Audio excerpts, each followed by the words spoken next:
নমস্কার বন্ধুরা, আজকে ডিউটি থেকে ফিরে আসার পরে ভীষণ খিদে পাচ্ছিল। ভাবলাম চটপট করে কিছু বানিয়ে নিই। তাই বাড়িতে থাকা ডিম আর পাউরুটি দিয়ে একটু অন্যভাবে ডিম টোস্ট ট্রাই করলাম। দেখি বানিয়েই কেমন লাগে খেতে। যেই ভাবা সেই কাজ।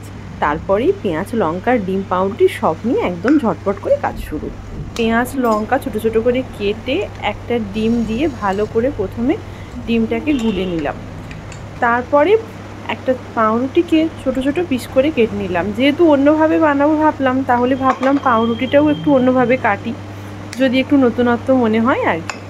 তারপর প্যানটাকে গরম করে অল্প তেল দিয়ে, তেলটা গরম হয়ে গেলেই এর মধ্যে আমি আগে থেকে কেটে গুলে রাখা ডিমটা দিয়ে দিলাম।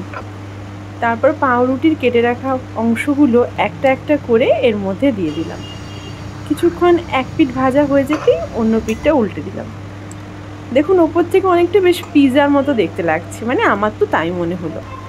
এরপর এর মধ্যে একটু টমেটো কেচাপ আর একটু মিক্সড হার্ট দিয়ে দিলাম, যাতে পিৎজার মতো কিছুটা স্মেল আসে।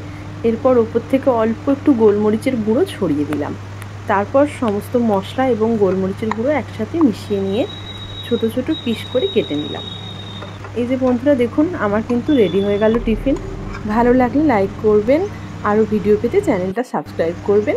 অনেক ধন্যবাদ সবাইকে।